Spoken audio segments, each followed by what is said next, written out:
Hey everyone. Today we're going to start with a question. A question that I believe everyone, particularly in the United States, has questioned in their mind. And it seems like every generation that passes, the question becomes bigger. Our forefathers, I think, questioned this less. But we're going to address it today head on. The question is, was America founded as a Christian nation? The question of our biblical origins have been bandied around in intellectual circles for many years, especially now that there is a renewed Christian involvement in the culture of America. The major hurdle in answering the question is to define terms properly. The concept of a Christian nation is often written off because of misconceptions as to what this means. A Christian nation is not one in which all people in a society are all Christians, just as in Islamic country, not all people are necessarily Muslims. But in a Christian nation, as our founders would have defined it, the principles and institutional foundations are biblically based, and the people in general share a biblical worldview. Nor should we confuse the term Christian nation with a Christian state. Since the word state refers to a political body or the body politic of the nation, the term Christian state would mean one in which the government ruled in religious matters through a state church. This would, of course, preclude religious liberty. All laws are a set of laws of a religious system.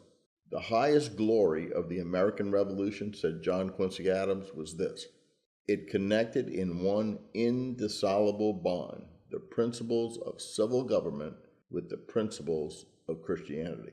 Is it not the Declaration of Independence first organized the social compact of the foundation of the Redeemer's mission? That it laid the cornerstone of human government upon the first precepts of Christianity and gave to the world the first irrevocable pledge of the fulfillment of the prophecies announced directly from heaven at the birth of the Savior and predicted by the greatest of the Hebrew prophets 600 years before? Such convictions as these concerning the Christian foundation of our government persisted into comparatively recent times. John W. Whitehead analyzes the Supreme Court's historic understanding of the relationship between Christianity and government in the United States. In 1892, the United States Supreme Court made an exhaustive study of the supposed connection between Christianity and the government of the United States. After researching hundreds of volumes of historical documents, the court asserted these references add a volume of unofficial declarations to the mass of organic utterances that this is a religious people, hence a Christian nation. Likewise, in 1931, Supreme Court Justice George Sutherland reversed the 1892 decision in relation to another case and reiterated that Americans are a Christian people. And in 1952, Justice William O. Douglas affirmed we are a religious people and our institutions presuppose a supreme being. Christianity, the dominant influence in America.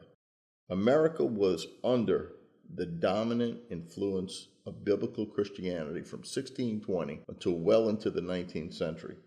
There are many who, in their desire to lay claim to the great accomplishments of that era, have tried to minimize the Christian influence and take the credit for themselves. But only God deserves the glory for what he did in the founding of this great nation. People from many denominations came to America in the early years, but the vast majority of them shared a common faith in the basic tenets of Christianity. Whitehead's research reveals that when the Constitution was adopted and sent to the states for ratification, the population of America numbered only about 3.25 million. The Christian population numbered at least 2 million. James C. Heffley has commented that about 900,000 were Scotch or Scotch-Irish Presbyterians, with another million also holding to basic Calvinistic beliefs. It must be admitted that today, although we are still essentially a Christian nation in form, the constitutional, legal structure, and church affiliation, we are not one in conduct. For the first 250 years of our existence, Christian character determined the conduct of self-government in homes, churches, and civil society. But today, we have forgotten our heritage and only the skeleton remains. Even so, deep within the American character, there lingers a Christian conscience ready to be revived by the Spirit of God through awakened American Christian patriots. It should be noted that by stating that America was a Christian nation, we are not saying that we were the new Israel or a special race that God must bless. It's quite the contrary. God blessed America because our forefathers built their nation with reliance on Him and His Word, and because God had a gospel purpose for our nation.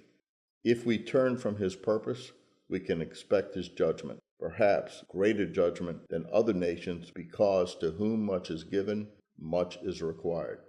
Every nation can be a nation under God if it chooses to follow Jesus Christ.